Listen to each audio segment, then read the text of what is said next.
Welcome to the Carey Nieuwhof Leadership Podcast on YouTube. My name is Carey Nieuwhof, and my goal is to help you lead like never before. So what I do every week is I sit down with world-class leaders and church leaders, business leaders, and I talk to them about what made them who they are and try to have the conversation with them that you would have if you got to sit down for lunch with them or have dinner with them or really got to spend some time with them. So we go into the backstory and we explore what made them who they are and some of the principles they've learned along the way. So if you enjoy this episode, I would love for you to like it, to subscribe, and also to share it with your friends. And in the meantime, here's today's episode. Don, welcome to the podcast.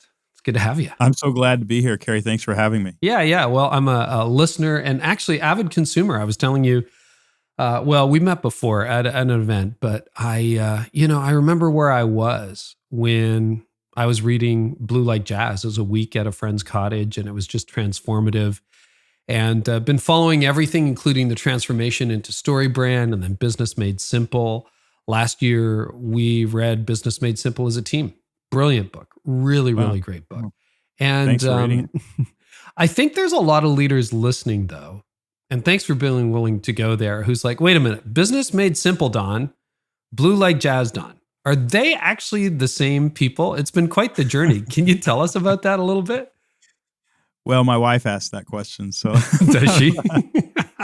There's been a couple times, and it's the most pleasing thing anybody can say for reasons I don't understand. But they'll say, "Does anybody confuse you with the guy who wrote Blue Like Jazz?" And, I think, yeah, like they don't know, right? They don't know. Often confuse myself with the guy who wrote Blue Like Jazz. Yeah, it sounds like such a hard pivot, Carey. Yeah. But you know this world, it really wasn't. It really is a linear path, at least from my perspective, to, writing memoirs.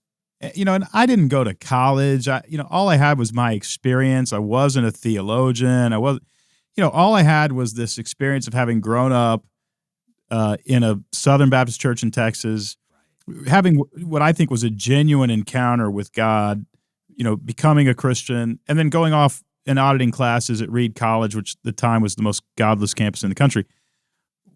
People think I was trying to write some sort of theological book or some sort of Christian perspective. I had some sort of agenda. My agenda really was just to write. I just enjoyed writing, and because I wasn't very intelligent and didn't have a degree and hadn't studied anything, I just had to write about my life. So that's what happened. And then in order to do that, I just geeked out and obsessed about story. And then when I wrote 7 sort of Christian books from a memoir-ish, I wouldn't call them memoirs, but a memoir-ish voice. They were semi-autobiographical. They were semi-autobiographical. I learned from Anne Lamott. I just read Traveling Mercies and was able to do 1/10 of what she's able to do with a pen. And, that was great. And then I could have kept going, but the books, they were selling fine, but they weren't selling what Blue Like Jazz sold. And so I thought, man, I really just want to get this idea. It was Accenture hired me to create a project management framework based on story. Oh, wow. And I delivered that to them. They used it. They enjoyed it. But as I created that, I thought, actually, story lends itself much more to messaging than project management. And so I created this story brand framework.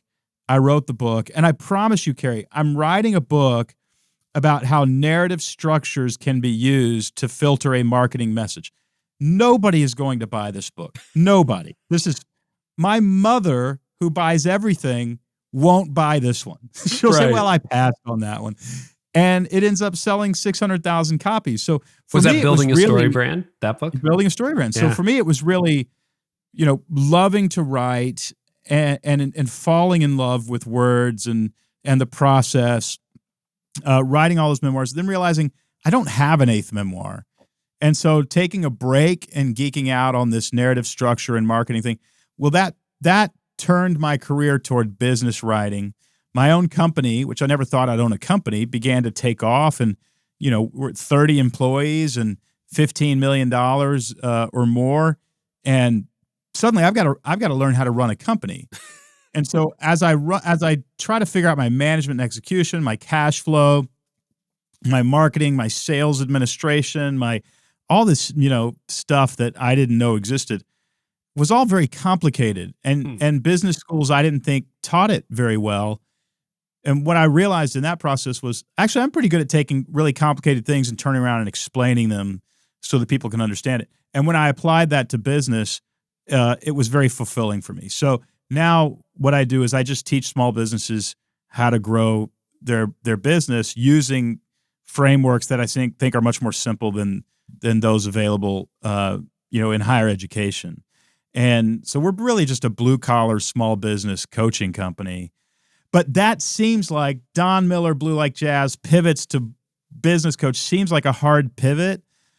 But I trust you can see the thread was actually the study of story and the enjoyment of writing.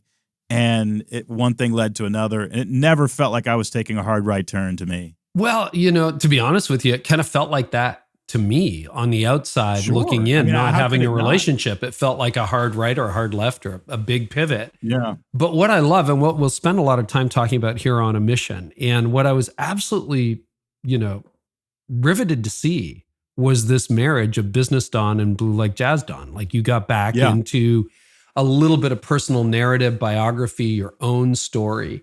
And let me just ask you this, was part of it, because you've talked about it publicly. Like I rarely miss an episode of Business Made Simple, which was the Story Brand podcast. Yeah. But you've talked about like all that money you made off Blue Like Jazz disappeared in an investment, right? Or something happened where it disappeared one morning.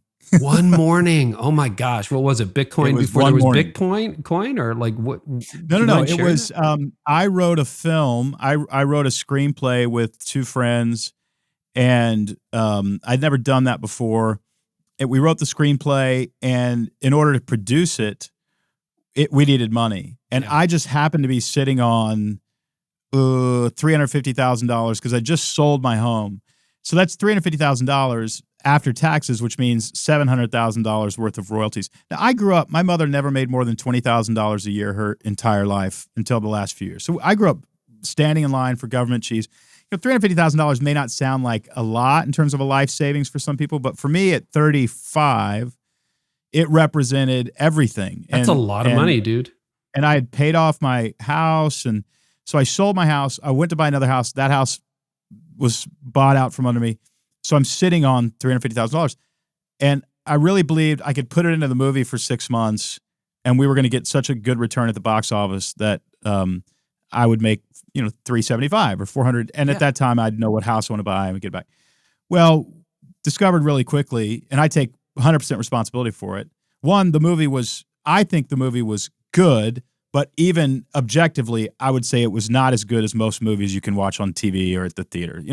Now that I know how hard it is to make a movie, I have enormous respect for what we did. And I agree with the critics that it wasn't very good comparatively. So I try to marry those two worlds. And then just didn't have the platform to drive the box office. So you find out on a Monday morning what your film did, and we lost everything. I mean, we drove 100,000, 150,000 people to the box office, which is incrable. If you think about getting 150,000 people in a stadium, like unbelievable. But to thousands of theaters across the country, it's a disaster. And I lost everything. Later, I was able to write it off, the loss, and we actually got about $100,000 back. So it wasn't a huge deal, but it was extremely painful. Yeah. I had just started dating the woman who's now my wife, and to have the rug pulled out from under you, to go into a relationship with somebody you really care about and hope it works out. Ultimately, Carey, emasculated. Yeah. Like. Well, it was just I bring myself. I got nothing else, right? Yeah. And I didn't believe I was all that much to offer. So I was like, without the money, I don't know what this girl's getting into here. So that's how I felt at the time. But yeah, that was a rough season.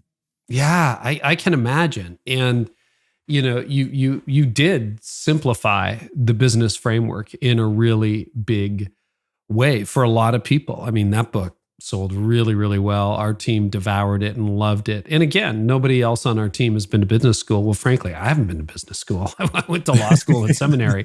That doesn't prepare you to run anything. So, it's super Actually, helpful. law school and seminary does prepare you for church life, I think, extremely well. Well, church life.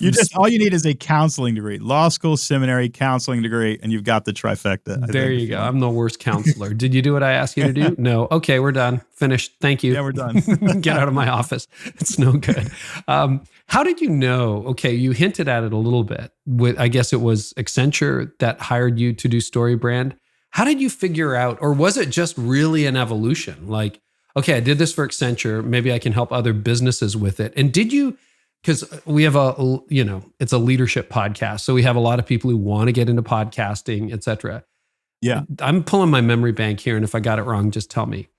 Did you launch the podcast as a way of publicizing the book, Building a Story Brand? Because I think they came out around the same time, didn't they? We did, yeah. I mean, we had been taking businesses through StoryBrand for almost 3 years before the book ever came out and before the podcast was launched. So we were doing this behind the scenes, and we were pretty shocked at how, when people went through the framework, clarified their message, changed the wording on their websites, those sorts of things, we just saw business after business, and I'm not exaggerating, double in revenue very, very quickly. And all they did was change the way they talked about their products. They didn't invest anything else. So we knew we were onto something. And I knew the potential was pretty big as I wrote the book, and took a lot of time with that book and tried to get it right. And the rest is history. Wow. But yeah, so I was, but Carey, from a personal perspective, I felt really, really lucky because, to have a book like Blue Like Jazz take off and kind of be given a writing career, to lose everything, at least financially, and then to be given a second shot in a whole different category, business. Yeah, I just felt like, God, it was almost, sometimes I'm sure you felt like, God, this isn't even fair. It's unfair in the opposite direction. Like, you're being too kind. Yes. And, I really felt that when I was able to go out. Plus, I'd talked about my own story for so long, to turn around and help somebody else talk about their story and communicate their story was extremely fulfilling for me. Well, and you're an excellent writer. I mean, your first 8 books were known, for their content, but also for their form, for the writing. Like, people just loved the way you wrote. And then to be able to isolate the principles and bring that out is good. But it feels like, there've been some really fascinating pivots from the Blue Like Jazz phase to StoryBrand, and then rebranding about a year and a half ago into Business Made Simple. And then you've got Marketing Made Simple. And, now you're in this new phase where you're a dad. Congratulations for the first time. She's 6 months old at the end of December. That's fantastic, Don. A lot of leaders are finding themselves having to reinvent themselves. The church isn't what it used to be.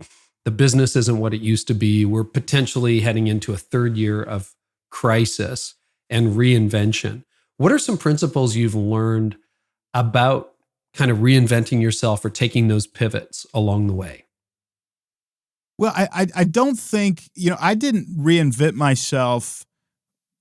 I just slowly transformed, but had to reposition myself in the market, which looked like reinvention. And I think that's mostly what I would say to pastors is, you've actually been transforming for a while. You've just got a congregation who still thinks of you the way you were. Oh. And to be able to come out and say, actually, whatever it is, I'm much more interested. I was just texting with my original pastor last night. I say my original pastor, the guy, when I wrote Blue Like Jazz, I was attending his church in Washington. I live in or Nashville wherever now. that was. Yeah. And we're still friends. And his name is Rick McKinley. He's one of the guys I respect most in the entire world. He's just a wonderful human being. And, he's getting older, and at some point he's going to transition, and, he's starting to think of what he's going to do. And, he's got a special needs daughter. And so there's a camp here. He's got, he's done a lot of consulting with city leaders. I'm not sure what Rick is going to do. That's his business. And he's nowhere, he's not even thinking about moving yet. He's just reading my books and going, hey, what do you think? And I think at some point, he's got to sort of publicly launch a new, what to the public would be a new identity, but what for him has been growing inside for a very long time. And then, so the real question is, are you going to be able to deal with the honking horns and the wait, that's not who you are, and who do you think you are?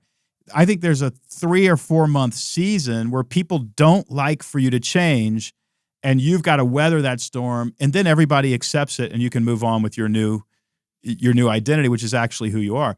The reason that it's so important, I think, to go through that phase is the longer you go without going through that phase, the less authentic you actually are.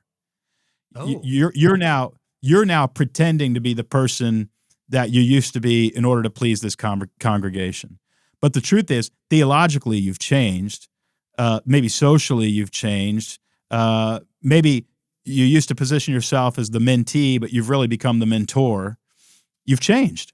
And it's important. And I'm very, very, very grateful that, at least through my books, I've been able to sort of announce, well, here's who I am now and here's what I'm interested in. I'm not a secret business guy that still pretends to be a Christian memoirist. And it was very uncomfortable for, people like, wait, why are you talking about business and you've sold out and now all you care about is money? And, I got all of that pushback. That you did. And I just would kind of read it and go, maybe they've got a point. Let me try to own what I can there. But I really actually just think I'm geeky crazy about business right now, and I'm enjoying writing about it. All of us have mixed motives, but I think some of my motives are pure. And so the key is, like, can you change lanes and deal with the honking until everybody accepts you in the lane that you're in? To me, that's transformation. That is really good advice. So, like you've said it many times on your podcast, I do this for free consulting and also free therapy. So 500 episodes in, I'm going to try to get some free consulting from Don Miller. So, it's the biggest bait and switch in the world. Host a podcast so you can get really expensive consulting for free. It's wonderful. That's my goal. Yeah. We looked into, private consulting, and this is cheaper. So anyway, but talk about reinvention for a second, because I have thought about this, again, hardly missing an episode, reading your books, following what you do very closely and admiring it, really appreciating it. People have said to me for a long time, because this was a hobby and now it's my full-time job, and I write about the church, but I'm also a former lawyer and very interested in business and have an entrepreneurial streak in me. And the advice I've gotten from numerous sources over the years is you have to pick a lane. You're either a church writer or you're a business writer. And I figured if I consulted with Don Miller, Don would tell me, yeah, totally, you should pick a lane and stick with it. And yet I found myself really divided. So I'm going to make a long story short, because, even guests on this podcast. So today I have Donald Miller, I've had Seth Godin, and then next I'm interviewing N.T. Wright, or before he died, Eugene Peterson. And in my heart, I couldn't give either up. Like, I want to have a conversation with Simon Sinek, and I want to have a conversation with Beth Moore. I don't know why. That's just me. And because my interests are there. And then this summer, the penny dropped for me, because I'm like, I got to pick a lane. Like the consultants, and you didn't consult with me on this, but like my friends are right. I'm like schizophrenic. And then I thought, you know what I do? And it just dropped to me one morning. I bring the best of the business world to the church and the best of the church to the business world. And that's not really our tagline, but we've got a lot of growth and 20 million downloads on this show, and, a blog that reaches millions of people a year. And I'm like, maybe I can live in that tension. And then that feels reproducible for me and for my company for at least the foreseeable future. It's like, oh, I can live in that tension. Right. Is there a branding problem there? I'm just curious. That's the free consulting question. Okay, well, maybe there again, is. my opinions are worth what they're worth. I think authentically being who you are is more important than not creating brand confusion. So I think anybody who says, well, but I enjoy both conversations, should have both conversations. I think also, just as a business reality, the overlap in the Venn diagram between faith and business is big enough that there's plenty of opportunity there to live in that zone. So, you're lucky there that you're not in some tiny religious commune where there's no overlap. There's plenty of overlap. There's so many business people in the Reform faith people community who love Abraham Kuyper who also love business. It's like, that's a real small circle of the Venn diagram. Keep going. Yeah. I think the one thing that I would say is that I think the faith conversation is different than the business conversation, and it's dangerous in one sense from a business perspective. And that is that wisdom, counsel, shepherding, discipleship, all of the stuff that you talk about as it relates to faith has an economic value. And I hate to say it, but the economic value is zero. And here's why. Because I go to church and I get it for free. Because I can go online and listen to Timothy Keller give me the greatest wisdom in the world. But in business, actually sitting down and getting wisdom in business and getting frameworks, the economic value is incredibly high because we use those frameworks to make money.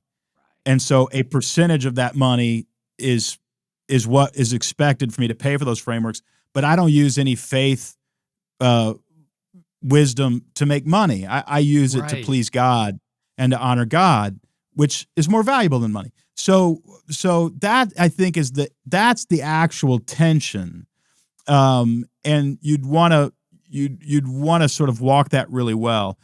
I will say this, and this is the advice I give to everybody in your position. It's the best advice that I can give to anybody in your position, and it really almost doesn't relate to what your question was, but the best advice I can give is this. What you and your team might do is actually create a menu of products with fixed prices and then reverse engineer what your brand is from there. So for instance, if you said, I help churches reach the business community and feed the business community so that more business leaders actually show up in your church. I do that through a 1-day introductory workshop and 6 months of consulting where we spend an hour together every other week. That costs $25,000. Right. Now, you've got this product and you can reverse engineer a brand around that product. And maybe you have 6 or 8 of those products and they're very, very different. Now, Carey Nieuwhof is the guy who helps the church interact with the business community because he fundamentally doesn't believe they should be separated. He thinks they have things to teach each other.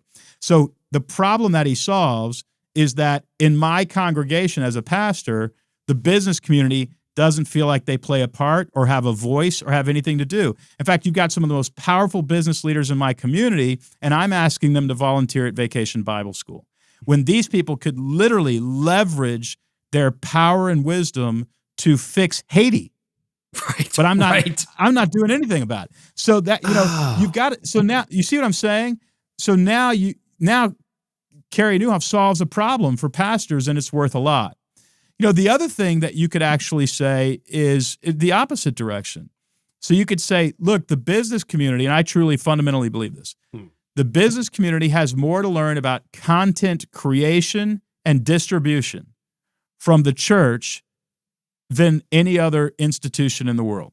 Hear, hear. That the church is literally producing dynamic content in video form and audio form every week.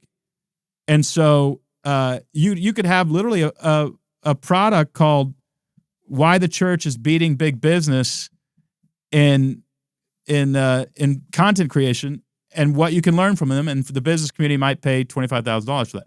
Yeah, I'm just making things up. No, this is really good. Inside of that Venn diagram, there's a territory that Carey Nieuwhof can own.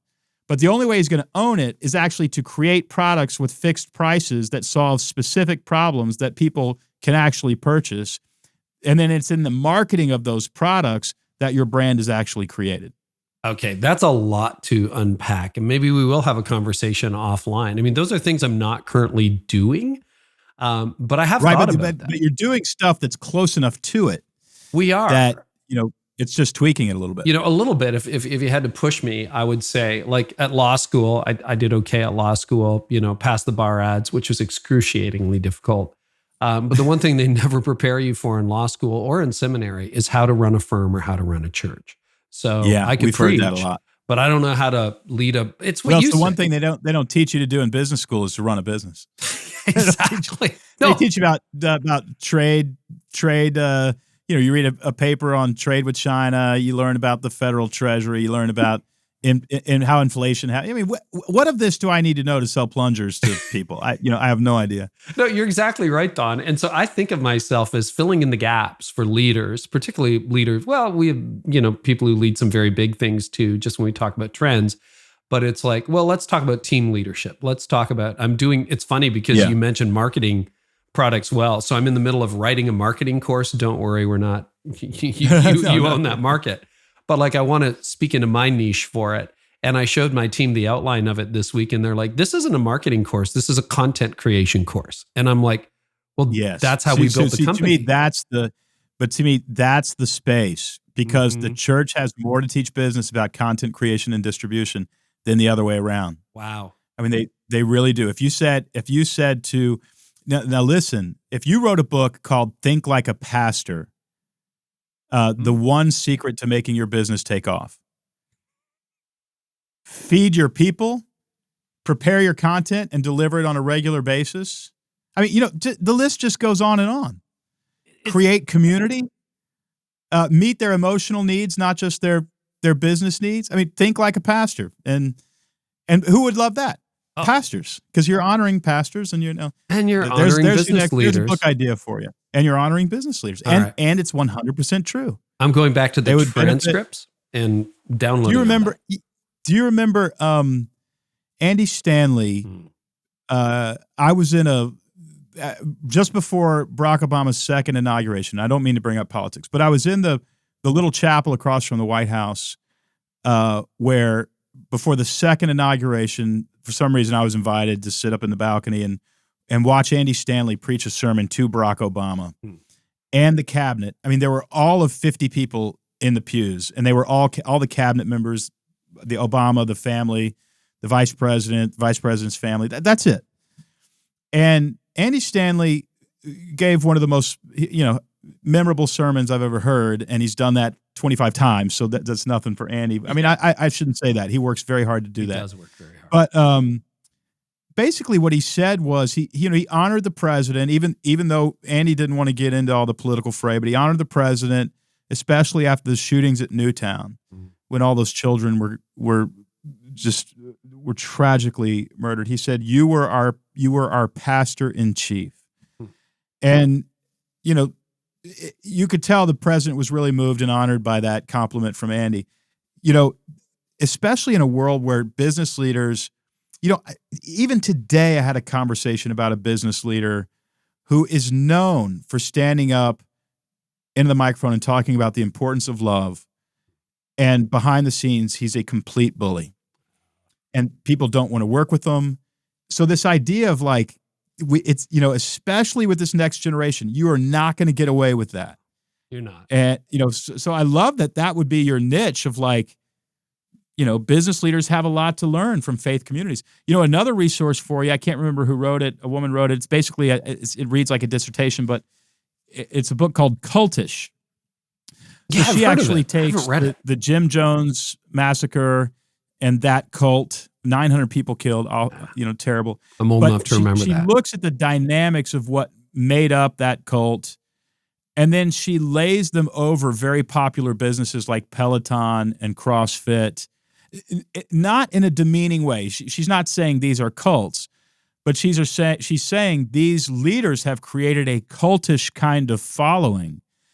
And so, there's something there to explore in terms of what is it that people are looking for in commercialized communities, that the church is meeting that human need, and they're leaving the church and they're going into Peloton and CrossFit. It's a very interesting conversation between the two, and it's something I think you're uniquely gifted to be able to speak to. I appreciate that, Don. I really do. And, it's interesting for me too, because I think you have to be very careful in the church space. I will trade peace for money any day.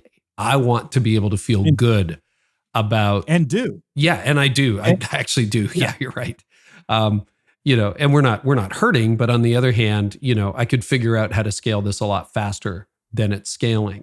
And yet there's a joy. And I love that idea of just kind of, okay, figuring out who you are. And I am reinventing myself. Like I was full-time, pastor, felt that season coming to an end, and I'm really enjoying this season. But I love how for you, that has been part of a 2-decade-long narrative of your adult life. It's like, yeah, that was my Blue Like Jazz phase. And then we got into Story Brand, and then we did Business Made Simple. And now I'm a dad, and maybe things are coming a little more full circle. And it's awesome. And thank you for the free consulting. That I should write you a check, a big one. That was really, really helpful. And I will be going back and taking notes. I hope it happens just because I'd read the book. If you wrote a book called Think Like a Pastor, I'd read the book. I might do that. And Think Like a Pastor, what business leaders could learn from the incredible success of the American church, whatever, something like that. There's a lot there. That's incredible, Don. There's 50,000 people listening to this, though, so maybe someone else will write it over now. It's Carey's idea. There you go. So when it comes out, it got scooped.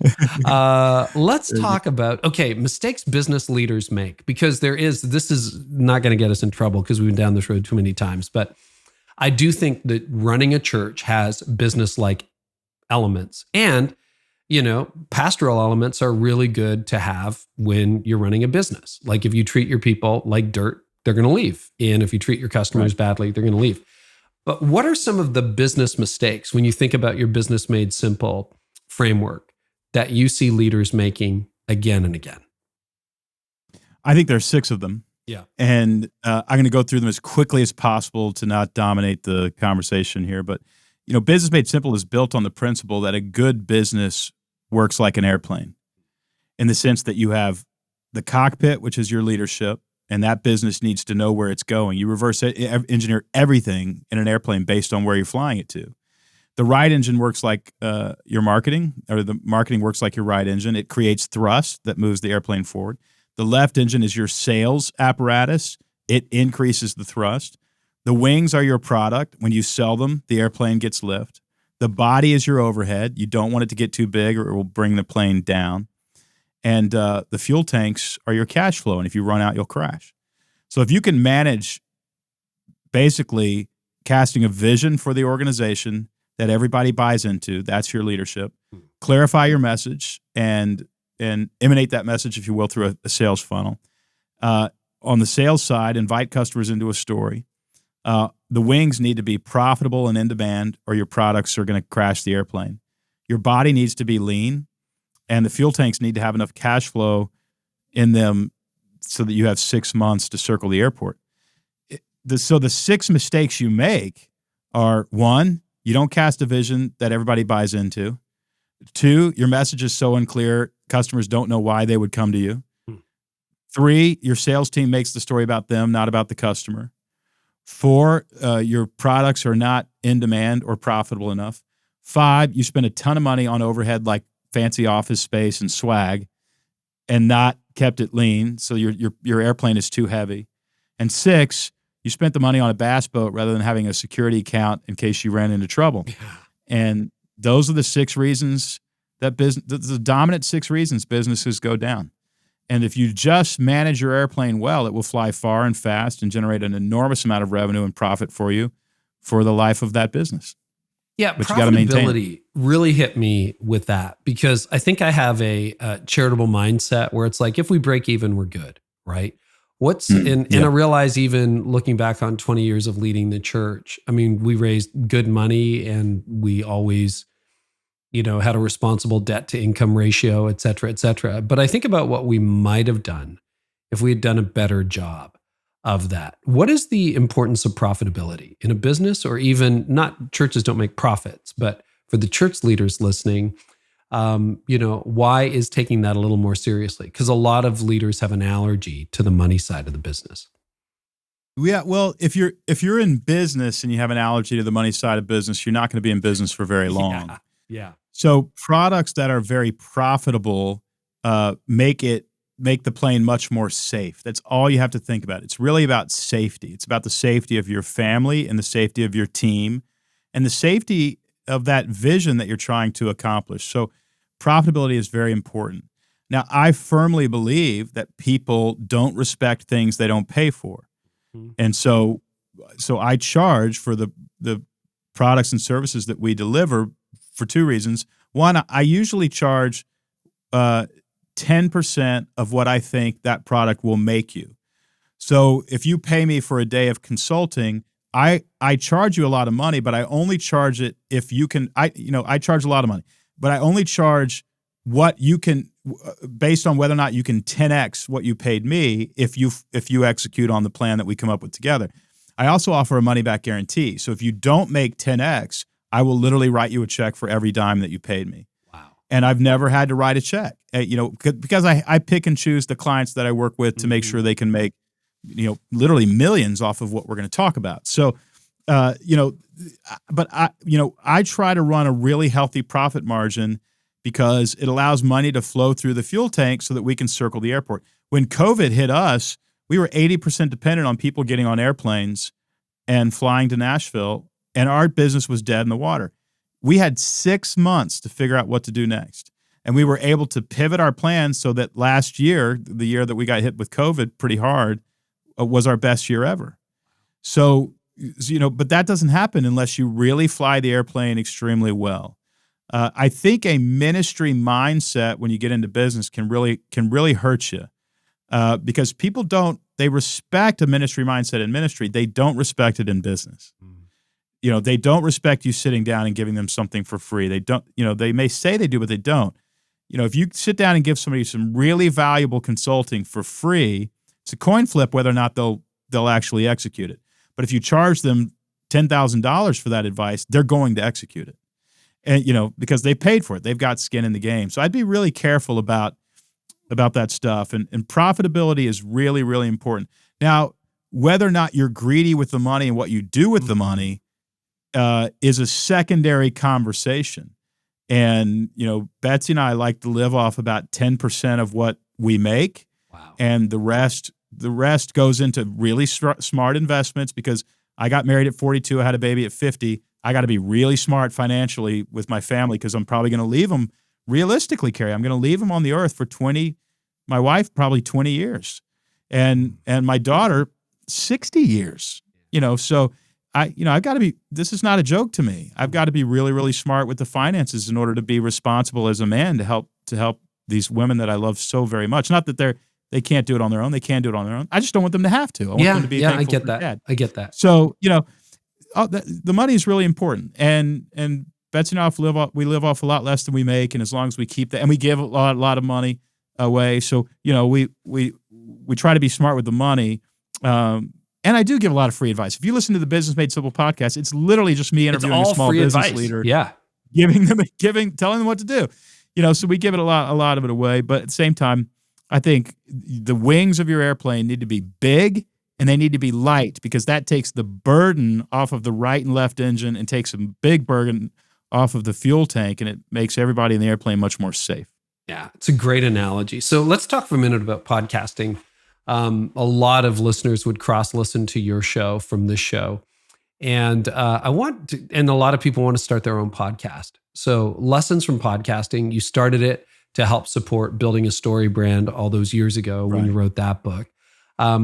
Do you see it as a way of serving your customers, growing your brand, something else? Like what boxes does your podcast tick in your mind? It ticks a few. The very first thing that it has to tick is that I love doing it. Yeah. And if I don't love doing it, it's going to come off in the microphone. It's going to come off in the listener's ear. They're going to feel it. And I discovered that recently because we did years and years and years, hundreds of episodes interviewing best-selling authors.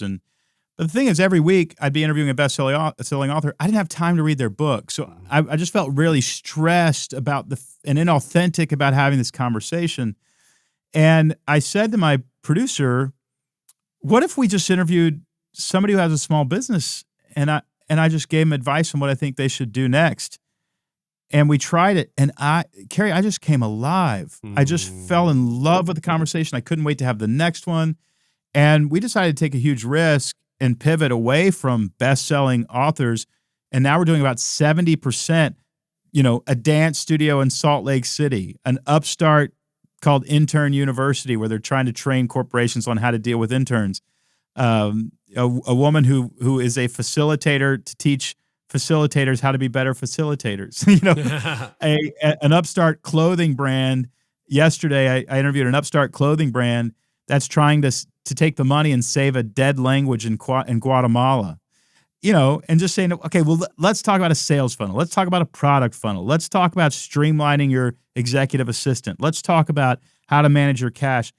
That became really exciting. And shockingly, we're seeing a 10% rise in the number of downloads every week when we've gone away from celebrities and on to what I feel very passionate about. So that's the first thing. Then the second thing about the podcast is there's three things. The second thing about the podcast is you use it to actually clarify what your brand is. And let me just give everybody a tip on how to do this. The first and last things out of your mouth on the podcast need to be scripted and controlled. And so, if you listen to the Biz Made Simple podcast, we've been trying to figure this out.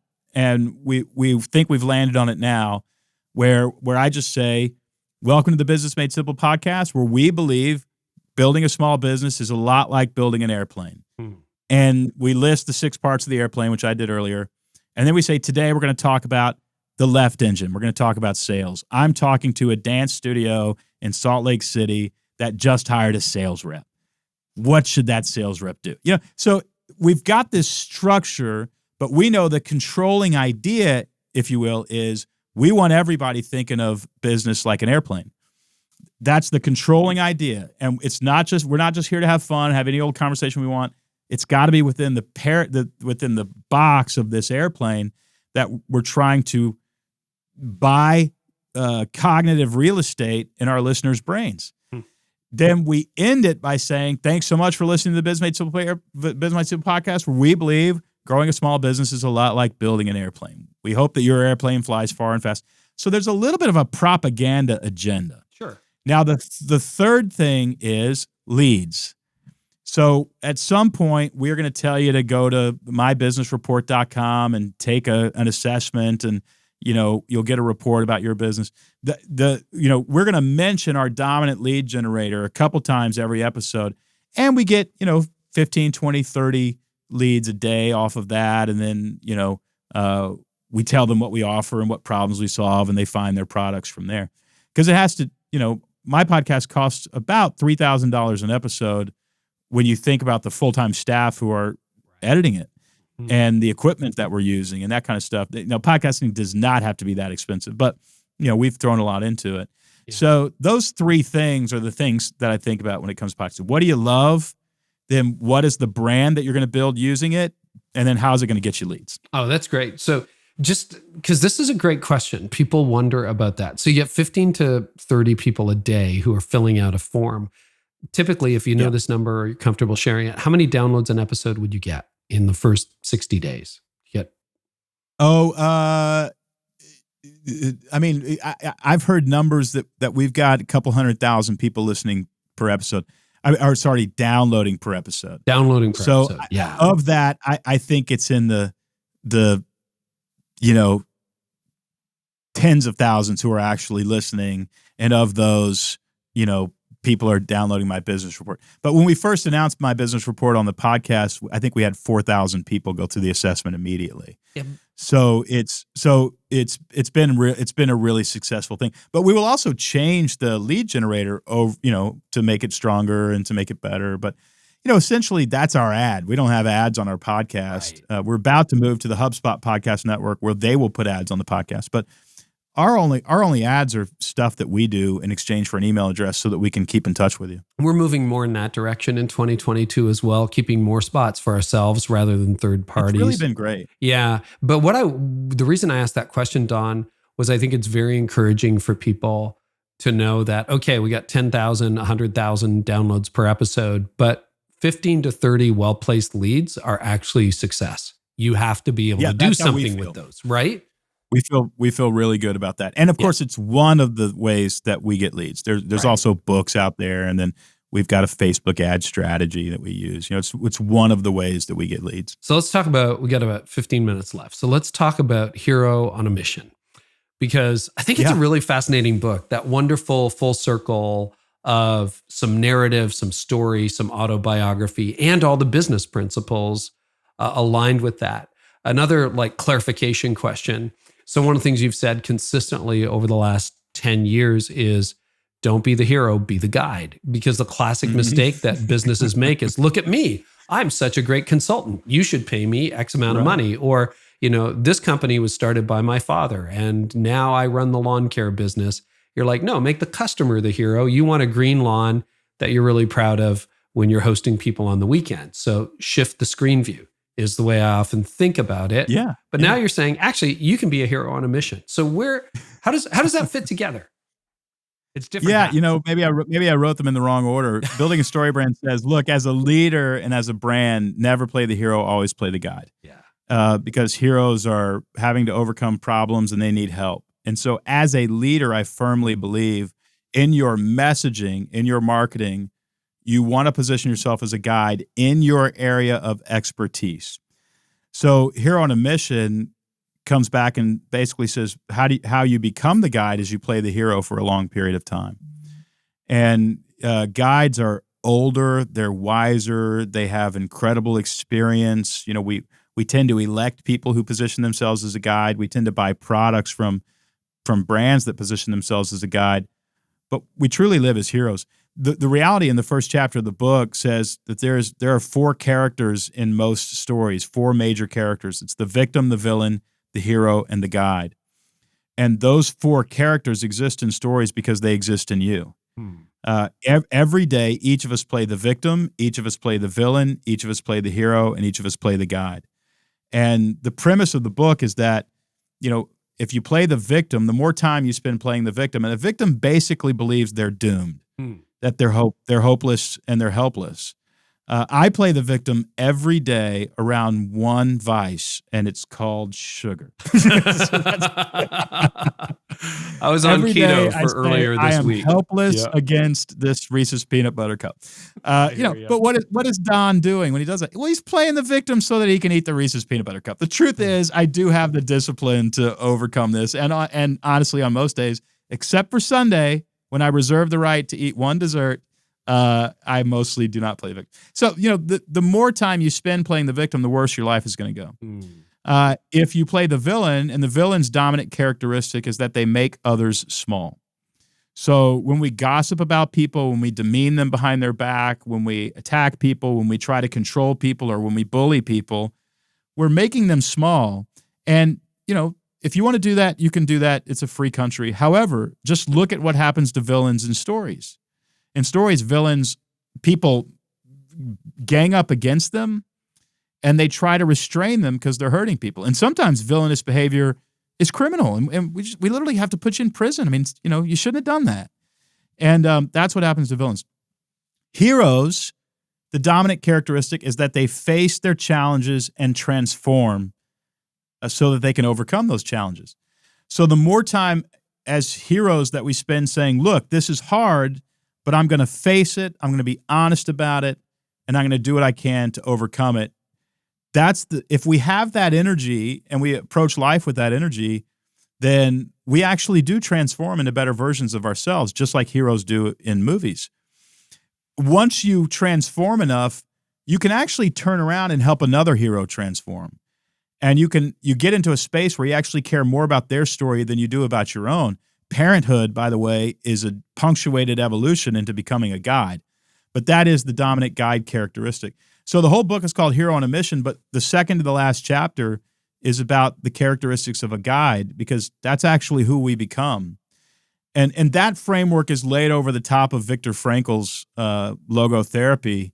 And you're familiar with his work, I'm sure, but basically he had a very practical recipe for how to experience a deep sense of meaning. And when you live as the hero and you live as the guide, you get to experience a deep sense of meaning. And I've experienced it over the last 10 years. But when we live as a victim, we live as a villain, we don't. So that's what the book is actually about. But, the book is an existential defense of the fact that life is meaningful. And I say existential because the fact that life is meaningful is very hard to defend unless we agree on certain theological principles. But it's even harder to experience. And you can believe in your head that life is meaningful and still be suicidal just because you're so sad and filled with anxiety.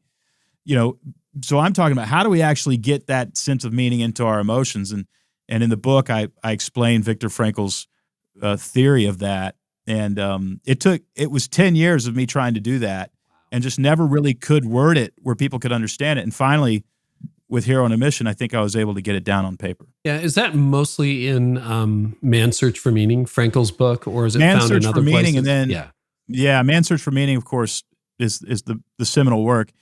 In 1996, he died, but last year, the publisher released a book called Yes to Life, which are about 5 or 6 speeches that he gave coming out of the concentration camps.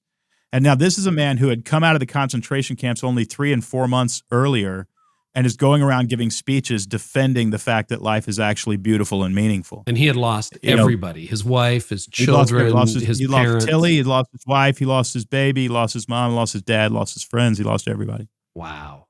Okay, that's good to know. We'll link to all that in the show notes. So if I got this wrong, and I did read the book, but I read it prepping for an interview, and there's a difference between sitting around for the whole weekend reading the book. But I felt like maybe it was 2 hats. Yeah, my job at Carey Nieuwhof Communications is I'm a guide. I'm not the hero of my company. Right, exactly. But I have my own personal But when mission. it comes to going to the gym every day, you're the hero. I'm the hero.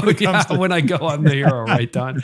I want to talk about victim mindset a little bit, because again, this is where your 2 writing styles kind of marry. And you talk at the beginning of the book about really in that pre-Blue Like Jazz phase, during the Blue Like Jazz phase, you felt like the victim, and it was something you had to transcend. And I've talked to so many leaders who are like, COVID, I don't even want to hear the word anymore. But, it's so easy to feel like all these external forces are the reason why we are where we are, that we don't have agency.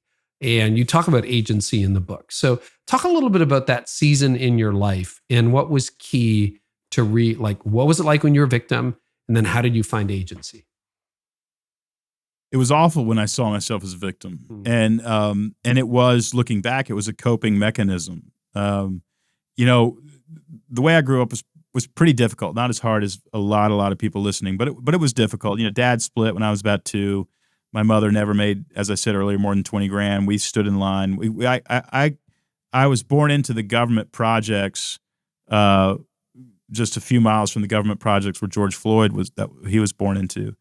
And, and we stood in line for government cheese. My mother sewed our clothes, so I was bullied at school. And one of the coping mechanisms that I was introduced to and knew as a child was just eating sweets and comfort food. And that became my thing as a kid. I was the heaviest kid in my elementary school and the heaviest kid in my high school. And, at one time was 387 pounds. I'm 210 right now. So, imagine 187 more pounds of coping mechanism. Well, after I lost the weight, I still would default to this, but it's hard, and please don't hurt me, and I'm just a little weakling, and why would you want to mess with me? It takes a long time to overcome those kind of coping mechanisms. But the more I was able to say, no, I want to be a writer, and I want to try this, and I want to put my voice out there and see what people think, and I want to figure out some of these problems. I'm so grateful to have discovered another heroic therapy, if you will, of just sitting down and writing. And so it was not a fast transformation. It was a very slow transformation. But the more time I spent in the hero identity and the less time I spent in the victim identity, the better everything got, until I was healthy enough to actually marry an extremely healthy woman. And we have an extremely healthy marriage. And now we have an extremely healthy child. None of that would have been possible if I would have continued to see myself as a victim, because she would have smelled immediately, wait, that's not the guy you link with, that's the guy you rescue. Right. You're a project, That's not a partner, right? That's exactly it. And so all of that had to happen. And I think victim mindset, which we all do, and I'm, we need our coping mechanisms sometimes. Right. We just do. I fall into it. So I don't fault anybody for that, but I do say, hey, look, there's a way out. And the way out is to actually accept the fact that life is extremely difficult and often painful, and heroically respond to it. And, yes, it's true that we're forced into this life. Nobody asked to be here. But we have a choice within it to make it meaningful or not. And Viktor Frankl is the one who helped me discover an actual hero's journey. Joseph Campbell, I think, is brilliant, but Viktor Frankl is the one who showed me the hero's journey that I took, and it made all the difference. One of the things I love about the book, and we don't have the time to explore all of it, but it's super practical. It marries with a journal, and you've got exercises. Yeah, we actually have people. Online software that my team is developing. It'll release when the book releases. Yeah, I clicked the QR code. You can fill out your eulogy and your 10-year plan, your goal setting, your daily. I mean, we really geeked out on this one, Carey. Totally nerded out. I can't wait. I mean, reading the advanced copy was incredible, but I can't wait till it really comes out. So, Don, tell us where they can find you and where they can find the book these days. Well, Hero on a Mission is available on Amazon. It's already selling well, so we're happy about that. If you want to know more about the Business Made Simple stuff, just go to businessmadesimple.com. If you want to take that assessment, mybusinessreport.com will give you about a 60-page report on your business. So a lot going on there, but it's been a really, really fun journey. And I haven't been there's not very many people that on podcasts that I go on to talk about my own personal life journey, but this has been really fulfilling. And I'm glad, Don, because I think I know my audience fairly well. There'll be a lot of people who will say, "Oh yeah, now it all fits together," and this is, to me, it's delightful. And I just want you to know how much I've enjoyed our time together and how much I appreciate you and all of the things that you bring to the life space, the leadership space, the business space, the faith space. Just really, really grateful for you, Don, and thank you for spending time with us today. Thanks. I'll be looking for the book, Think Like a Pastor. That's right. I better get 18 months. I better get working on that. Don, thanks so much. Thanks, Carey. Well, I hope today's episode was helpful to you. You can always get more by subscribing to my channel. I also have a lot more content over at CareyNieuwhof.com for leaders in business and leaders in churches. And you can get transcripts of this episode there and so much more, plus some other stuff I do for leaders. So head on over there to discover more at CareyNieuwhof.com. And in the meantime, I really hope our time together today has helped you lead like never before.